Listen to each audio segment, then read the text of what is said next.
چند دن تو اس طرح گزرے، پھر انہوں نے مسلمانوں کے سپہ سالار ابو عبیدہ بن جراح کو پیغام بھیجا کہ ہم شہر مسلمانوں کے حوالے کرنے کے لیے تیار ہیں، لیکن شرط یہ ہے کہ مسلمانوں کے خلیفہ خود یہاں آئیں اور صلح کا معاہدہ کریں۔ ابو عبیدہ بن جراح نے یہ بات سیدنا عمر کو لکھ بھیجی۔ خلیفہ ثانی سیدنا عمر نے صحابہ سے مشورہ کر کے وہاں جانے کا فیصلہ کیا۔ آپ نے رجب 16 ہجری میں حضرت علی رضی اللہ عنہ کو اپنا قائم مقام بنایا اور روانہ ہو گئے۔ اس وقت دنیا کے بڑے بڑے حکمران ان کا نام سن کر کانپتے تھے، لیکن اپنے وقت کے سب سے بڑے حاکم کے سفر کا حال یہ تھا کہ چند بزرگ صحابہ کے سوا ان کے ساتھ کوئی نہیں تھا۔ فوج، نہ خیمے، نہ قارے، نہ جھنڈے، ایک اونٹ پر سوار تھے، اس پر ستو اور کھجور کے 2 تھیلے لادے ہوئے تھے۔ ایک طرف پانی کی مشک لٹک رہی تھی، راستے میں کھانے کا وقت آتا تو سب مل کر کھا لیتے۔ آپ کا لباس بہت معمولی سا تھا۔ بیت المقدس کے قریب پہنچے تو صحابہ نے مشورہ دیا کہ لباس تبدیل کر لیں، قیمتی پوشاک پیش کی، لیکن آپ نے وہ لباس پہننے سے انکار کر دیا اور فرمایا، اللہ نے ہمیں جو عزت دی ہے وہ اسلام کی وجہ سے ہے اور ہمارے لیے یہی کافی ہے۔ غرض اسی حالت میں شہر میں داخل ہوئے۔ عیسائیوں نے شہر آپ کے حوالے کر دیا۔ مسلمانوں نے وہاں ایک مسجد بنائی، اس کا نام مسجد عمر رکھا۔ یہ آج بھی موجود ہے اور اب تک مسجد عمر کہلاتی ہے۔ 14 ہجری میں مسلمانوں نے ہمس کو فتح کر لیا تھا۔ 17 ہجری کو روم کے بادشاہ ہرقل نے ہمس مسلمانوں سے چھیننے کے لیے سمندر کے راستے فوج بھیجی۔ اس فوج نے ہمس کا محاصرہ کر لیا۔ جزیرے کے لوگوں نے بھی ہرقل کو ایسا کرنے پر اکسایا تھا، چنانچہ جزیرے سے بھی 30,000 فوج آ کر ہرقل کی فوج سے مل گئی۔ سیدنا ابو عبیدہ بن جراح رضی اللہ عنہ نے ان حالات کی اطلاع سیدنا عمر فاروق کو بھیجی تو انہوں نے ان کی مدد کے لیے مزید فوج روانہ کی۔ دوسری طرف سہیل بن عدی کی سرکردگی میں ایک فوج جزیرے کی طرف روانہ کر دی۔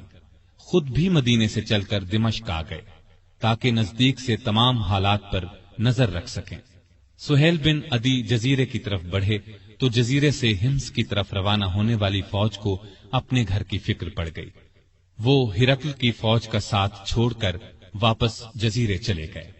ادھر ابو عبیدہ بن جراح نے خالد بن ولید کے مشورے سے شہر سے نکل کر ہرقل کی فوج پر حملہ کر دیا۔ گھمسان کی لڑائی کے بعد رومیوں نے بدترین شکست کھائی۔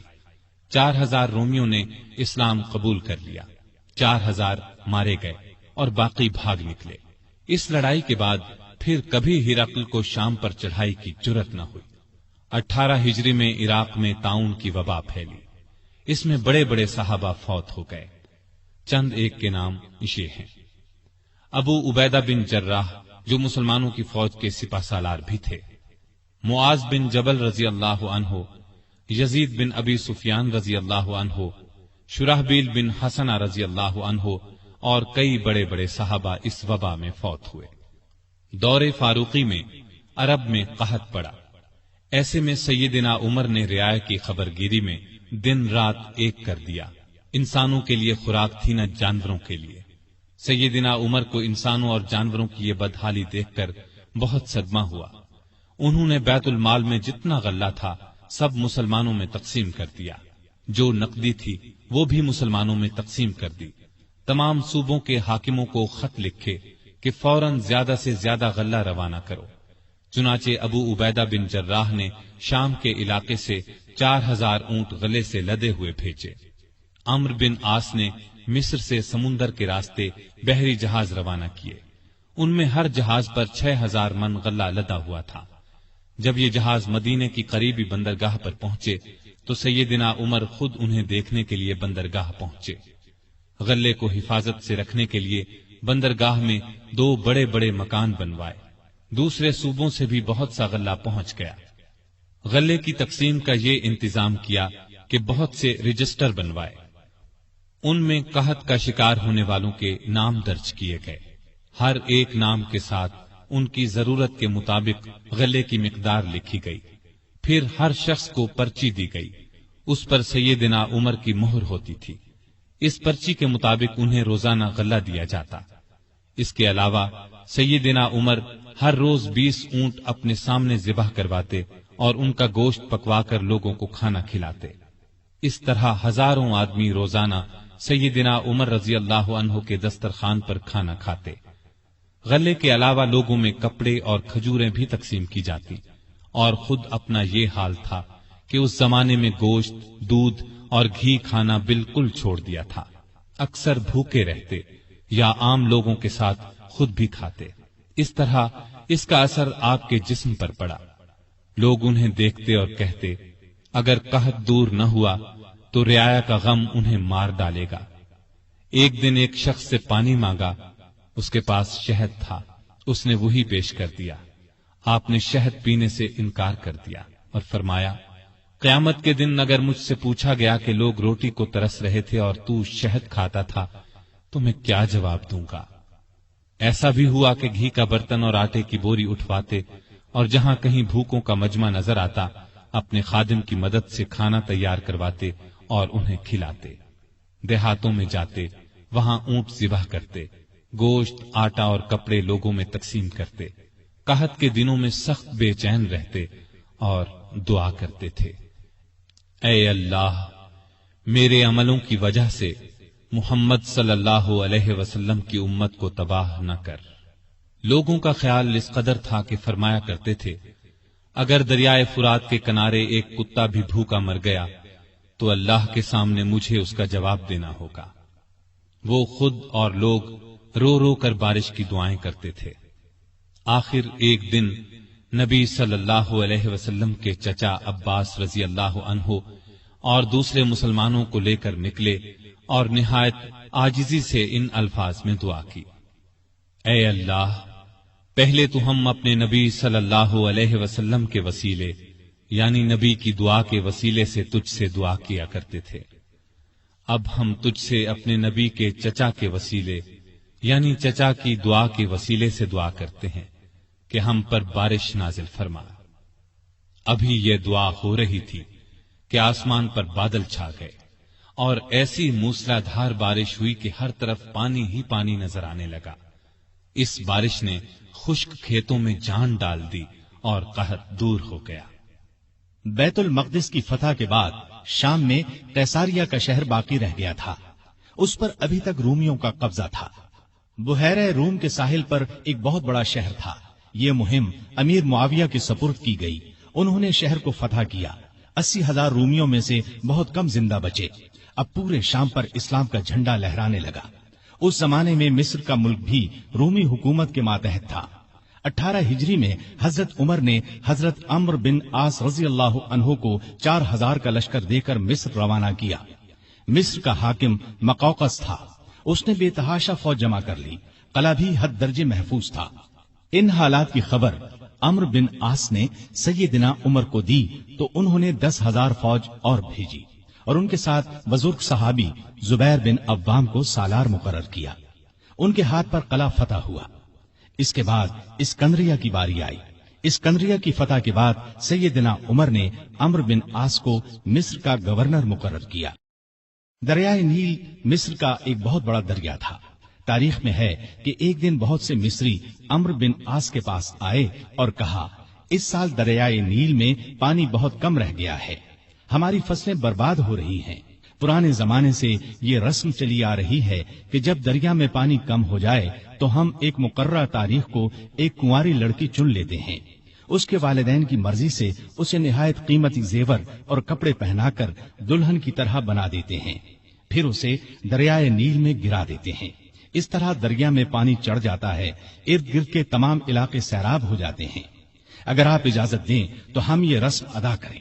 عمرو بن عاص نے کہا، یہ تو بڑی ظالمانہ رسم ہے۔ جواب میں انہوں نے کہا، اگر آپ نے ہمیں یہ رسم ادا کرنے کی اجازت نہ دی تو ملک میں قحط پڑ جائے گا، ہم تباہ ہو جائیں گے۔ عمرو بن عاص نے فرمایا، تم لوگ نادان ہو، اللہ کے حکم کے بغیر دریا میں پانی ہرگز کم یا زیادہ نہیں ہو سکتا۔ اسلام ایسی فضول رسموں کو مٹانے کے لیے آیا ہے۔ میں تمہیں ایک بے گناہ لڑکی پر ظلم کرنے کی اجازت نہیں دوں گا۔ مصری مایوس ہو کر لوٹ گئے۔ اتفاق سے دریا میں پانی کم ہو گیا، لوگ قحط کے ڈر سے وطن چھوڑنے کی تیاری کرنے لگے۔ سیدنا عمرو بن عاص نے یہ سارا قصہ سیدنا عمر کو لکھ بھیجا۔ انہوں نے جواب میں لکھا، الحمدللہ، آپ نے مصریوں کو بالکل ٹھیک جواب دیا۔ اسلام واقعی ایسی فضول رسموں کو مٹانے کے لیے آیا ہے۔ میں ایک خط بھیج رہا ہوں، اس کو دریائے نیل میں ڈال دینا۔ عمرو بن عاص نے خط کو دریا میں ڈالنے سے پہلے اس کی عبارت پڑھی۔ اس کے الفاظ یہ تھے، اے نیل، اگر تو اپنے اختیار سے بہہ رہا ہے تو مت بہہ، اور اگر تو اللہ تعالیٰ کے حکم سے بہہ رہا ہے تو میں اللہ تعالیٰ کے حضور دعا کرتا ہوں کہ وہ تجھے پہلے کی طرح زیادہ پانی کے ساتھ جاری کر دے۔ یہ رقعہ دریا میں ڈال دیا گیا۔ دوسرے دن جب مصر کے لوگ سو کر اٹھے تو انہوں نے اللہ کی قدرت کا عجیب نظارہ دیکھا۔ دریا کا پانی کئی گز اوپر چڑھ گیا تھا، کناروں سے نکل کر ارد گرد کے علاقوں کو سیراب کر رہا تھا۔ اتنا زیادہ پانی اس میں کبھی نظر نہیں آیا تھا۔ یہ نظارہ دیکھ کر ہزارہا مصری مسلمان ہو گئے اور وہ ظالمانہ رسم ہمیشہ کے لیے ختم ہو گئی۔ سیدنا عمر رضی اللہ عنہ کے دور میں اسلامی حکومت 22 لاکھ مربع میل تک پھیل گئی۔ اس میں عرب کے علاوہ عراق، ایران، مصر، فلسطین، بحرین، آرمینیا، آذربائیجان، سیستان وغیرہ بہت سے ملک شامل تھے۔ اتنے بڑے ملک کا انتظام سیدنا عمر نے بہت خوبی سے کیا۔ اسلامی سلطنت کو صوبوں میں تقسیم کر دیا، پھر ہر صوبے کو بہت سے ضلعوں میں تقسیم کیا۔ عام طور پر ایک صوبے میں 10 سے لے کر 20 تک ضلع ہوتے تھے۔ ملک کا انتظام صحابہ کرام رضی اللہ عنہم کے مشورے سے کرتے تھے۔ مشورہ کرنے کے لیے انہوں نے ایک مجلس بنائی۔ اس میں سوجھ بوجھ رکھنے والے بڑے بڑے جلیل القدر صحابہ شامل تھے۔ اس مجلس کو مجلس شورا کہا جاتا تھا۔ اس کے اجلاس مسجد نبوی میں ہوتے تھے۔ ہر صوبے کا ایک گورنر مقرر کیا جاتا تھا۔ خود بالکل سادہ زندگی بسر کرتے تھے۔ یہی ہدایت گورنروں کو تھی۔ عہدے داروں کی نگرانی خود کرتے تھے۔ حج کے زمانے میں چاروں طرف سے آئے ہوئے لوگوں سے ان کے گورنروں کے حالات پوچھتے۔ لوگ بے دھڑک شکایت کرتے۔ لوگوں کے سامنے اس قسم کا خطبہ دیتے، لوگو، تم پر جو لوگ حاکم مقرر کیے گئے ہیں وہ اس لیے نہیں بھیجے گئے کہ تمہیں ماریں پیٹیں اور تمہارا مال چھین لیں، بلکہ انہیں میں اس لیے بھیجتا ہوں کہ وہ تمہیں رسول اللہ صلی اللہ علیہ وسلم کے طریقے سکھائیں۔ اگر کسی نے اس کے خلاف کیا ہے تو مجھ سے بیان کرو تاکہ میں اس کا بدلہ لوں۔ لوگوں کو عام اجازت تھی کہ وہ کسی وقت بھی اپنی شکایت پیش کر سکتے تھے۔ ایک مرتبہ مصر کے ایک غریب شخص نے شکایت کی کہ گورنر کے بیٹے نے بلا وجہ اسے پیٹا ہے۔ آپ نے باپ بیٹے کو بلوا لیا۔ جب دونوں آ گئے تو سیدنا عمر نے اس غریب کو کوڑا دے کر فرمایا، جتنے کوڑے اس نے تمہیں مارے تھے اتنے ہی تم اسے مارو۔ اس غریب نے کوڑے مارنے شروع کیے۔ جب تعداد پوری ہو گئی تو عمر نے فرمایا، اب 2-4 کوڑے گورنر کو بھی مارو، لیکن اس غریب نے ایسا کرنا پسند نہ کیا۔ جزیرے کے گورنر کے بارے میں اطلاع ملی کہ وہ باریک لباس پہنتے ہیں، دروازے پر دربان بھی مقرر کر رکھا ہے۔ آپ نے انہیں فوراً بلوا لیا، ان کے کپڑے اتروا کر بالوں کا بنا ہوا کرتا پہنا دیا اور بکریوں کا ایک ریوڑ منگوا کر انہیں حکم دیا کہ جنگل میں جاؤ اور ان بکریوں کو چراؤ۔ گورنر کا نام ایاز بن غنم تھا۔ وہ رسول اللہ صلی اللہ علیہ وسلم کے صحابی تھے، ایک صوبے کے گورنر تھے۔ اس لیے جب انہوں نے کہا کہ وہ آئندہ ایسا لباس نہیں پہنیں گے تو عمر نے انہیں معاف کر دیا اور عہدے پر واپس بھیج دیا۔ ایاز بن غنم جب تک زندہ رہے موٹا لباس پہنتے رہے، پھر انہوں نے کبھی باریک لباس پہنا نہ دروازے پر دربان رکھا۔ خالد بن ولید رضی اللہ عنہ اسلام کے بہت بڑے جرنیل تھے۔ انہوں نے 20 لڑائیاں لڑی۔ بڑی بڑی حکومتوں کے لشکر ان کے مقابلے میں نہ ٹھہر سکے۔ سیدنا عمر کے زمانے میں جب خالد بن ولید فتوحات پر فتوحات حاصل کر رہے تھے تو عین اس حالت میں عمر نے انہیں سپہ سالاری سے معزول کر دیا۔ جب لوگوں نے وجہ پوچھی تو انہوں نے فرمایا، مسلمان یہ خیال کرنے لگے تھے کہ یہ فتوحات خالد بن ولید کی وجہ سے ہو رہی ہیں، جبکہ فتوحات ہمیں اللہ تعالی کی مہربانی سے ہو رہی ہیں۔ آپ کے زمانے میں چونکہ اسلامی حکومت بہت پھیل گئی تھی، لگاتار فتوحات کی وجہ سے مال غنیمت بھی بہت زیادہ آنے لگا تھا، اس لیے آپ نے 15 ہجری میں بیت المال قائم کر دیا۔ اس میں زکوٰۃ، خراج، جزیہ، مال غنیمت وغیرہ جمع ہوتا تھا اور مسلمانوں میں تقسیم کیا جاتا تھا۔ یتیموں، غریبوں اور بیواؤں کو اس میں سے وظیفے دیے جاتے تھے۔ ضرورت مندوں کو قرض بھی دیا جاتا تھا۔ جنگی ضروریات پر بھی خرچ کیا جاتا تھا۔ آمدنی اور خرچ کے معاملے میں حد درجہ احتیاط کرتے تھے۔ سیدنا عثمان نے ایک دن انہیں چلچلاتی دھوپ میں بھاگتے دیکھا۔ پوچھنے پر انہوں نے بتایا کہ بیت المال کا ایک اونٹ گم ہو گیا ہے، اس کو تلاش کر رہا ہوں۔ بحرین سے ایک مرتبہ مشک آیا، یہ انتہائی قیمتی خوشبو تھی۔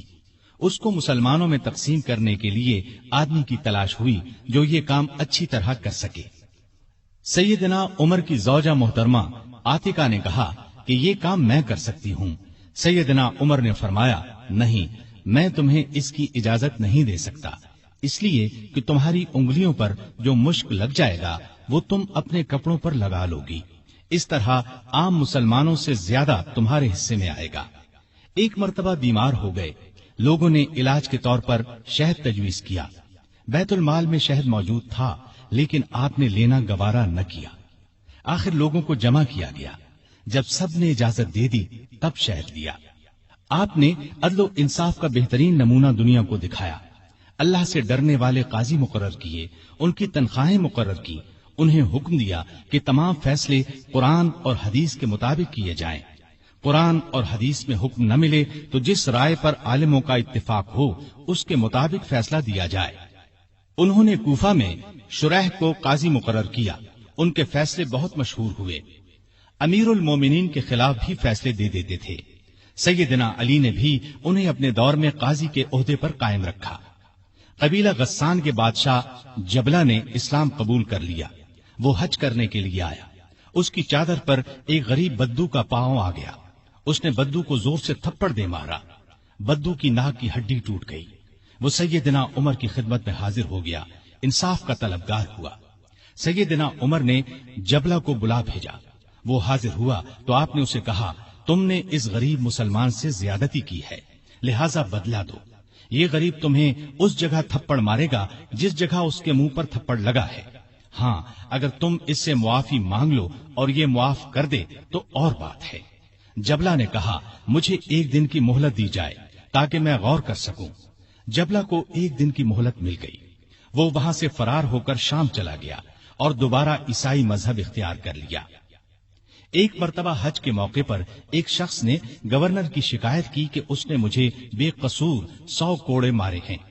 سیدنا عمر رضی اللہ عنہ نے شکایت درست پائی تو حکم دیا، تم بھی اسے 100 کوڑے مارو۔